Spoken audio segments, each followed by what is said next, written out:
Assalamu alaikum. My name is Abdul Khalik. We people spend a reasonably good amount of time, maybe either 2 decades or nearly that, on our education. And during that education, we are taught first and taken the examination then.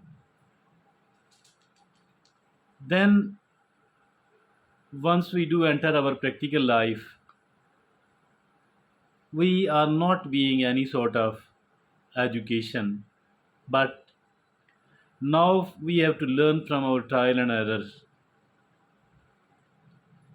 We have to be taken the examination first and taught any lesson then. Even after any sort of experience, either the pleasant or the unpleasant one, not everybody is able to learn an important lesson out of that. Some of the people, they have the ability to learn from the experiences of others as well, and they have the ability to learn a lot out of their own experiences. But everybody is not like that. Today we are going to talk about the lesson our life teaches us. That is the topic of our today's discussion. Dear fellows, today we are going to talk about it, and a very wise, sagacious person has talked about on the subject, written something very important, and this is 11 life lessons that are better learnt the hard way. 11 life lessons that are better learnt the hard way. Dear friends, what are those important 11 lessons which are otherwise learnt very hard way? First of all, balancing ambition with contentment. We are ambitious. Many or most of us quite ambitious, and we should be ambitious actually. But is it enough to become an ambitious person? I think that it's not complete. Rather, we have to balance our ambition with contentment. Balancing ambition with contentment.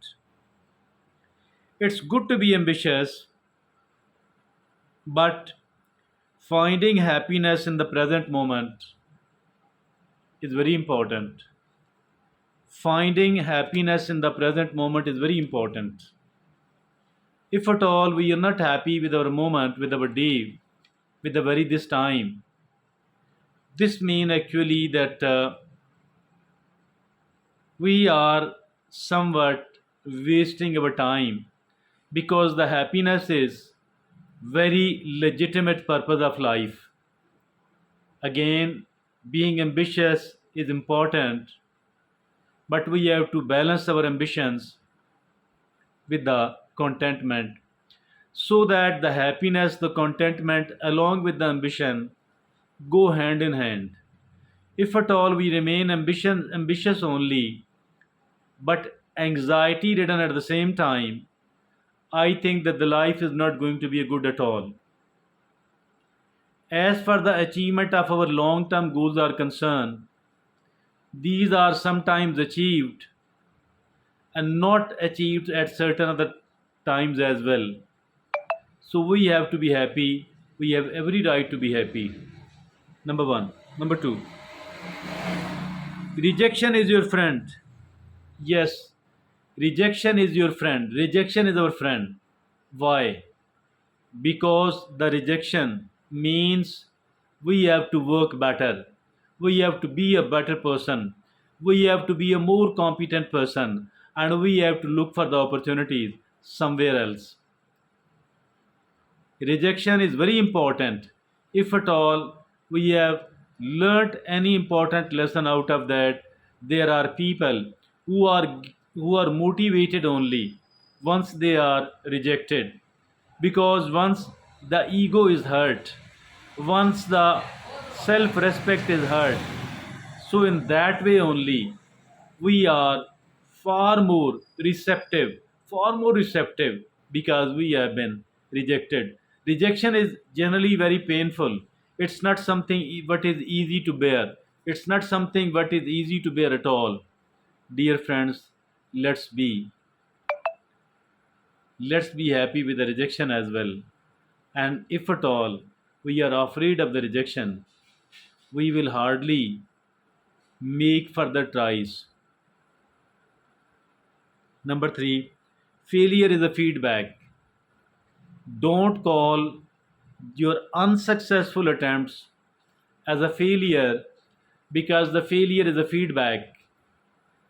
Because the failure is a feedback, so we are being told that this was lacking in your attempt, or this was not so good in your attempt.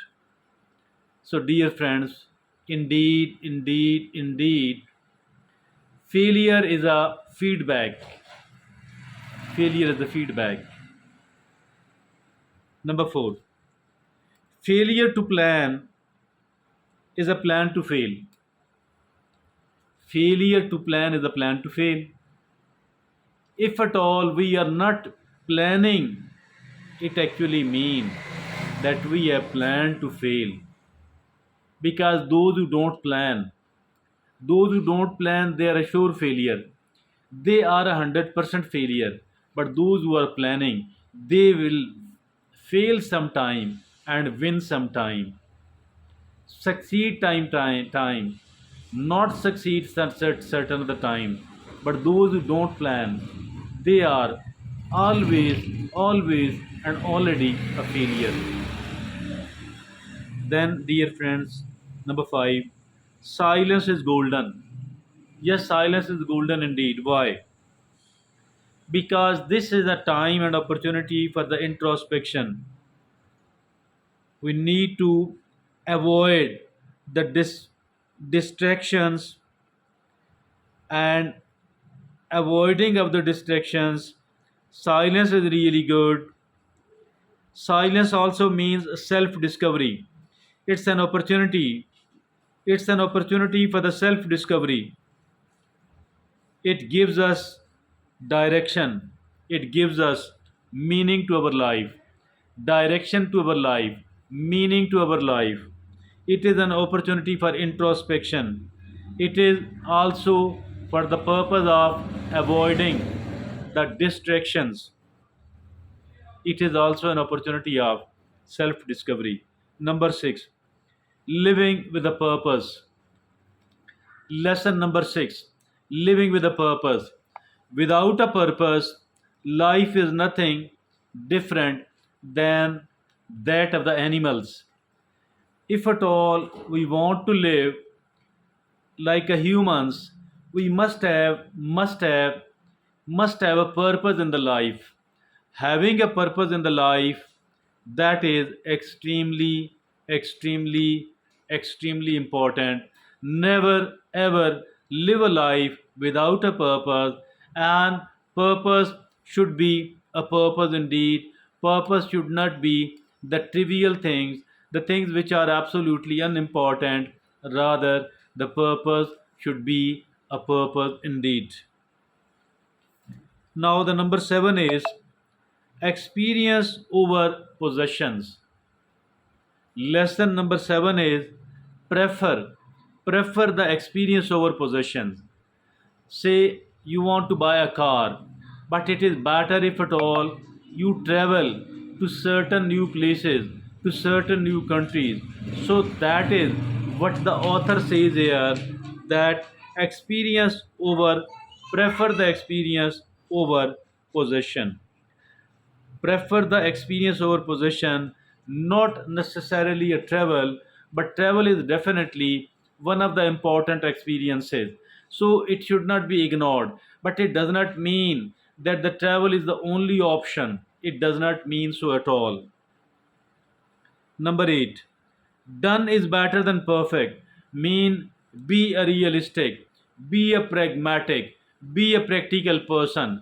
Do not be a perfectionist at all, because being a perfectionist mean that you will never be able to satisfy yourself for the quality of work. You will never be able to satisfy yourself with the quantity of work, and you will always remain dissatisfied. Rather, I have seen, it is proven that those who are seeking for the perfection, they don't try, they don't work, and they don't move forward. They don't even make the attempts. Why don't they do that? Because they are of the view, I shall not be able to produce the perfect result, so there is no use of trying at all. So do not be a perfectionist at all. Rather, be quite a pragmatic, quite a practical person. Done is better than perfect. Number 9. Self compassion is key. Self compassion is the key. Why to be compassionate about ourselves? It needed?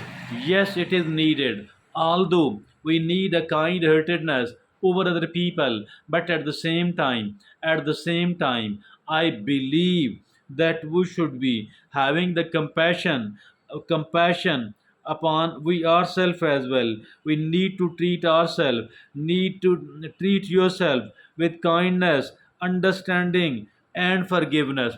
Treating ourselves with kindness, with understanding, and forgiveness, instead of judging yourself too harshly. Instead of judging yourself too harshly, it is very good to practice the self compassion.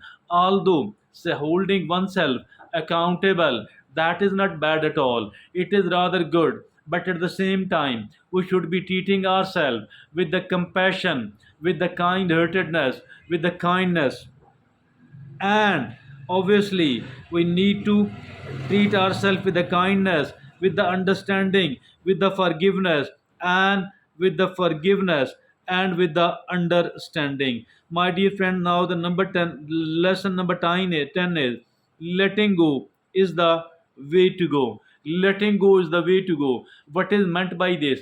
The meaning of this is that do not hold grudge against anyone else. Don't don't take something very personally. Rather, learn to forgive, learn to forget, learn to forgive, learn to forget. That is very, very important.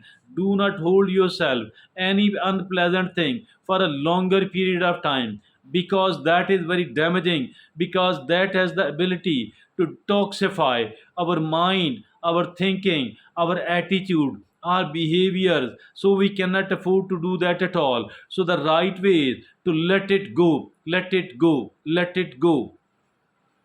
Now, the number 11 is strength in adversity. Yes, gain the strength in the adversity. As for the adversity is concerned, as for the crisis like situation, as for the trouble like situation is concerned, it does happen off and on. But, my dear friends and fellows, I think it is very important that if at all there is any sort of crisis, out of the crisis, out of the adversity, we need to learn, we need to gain the strength, because every adversity is having certain opportunities, and if at all we want to avail those opportunities, never be afraid of the adversity. Never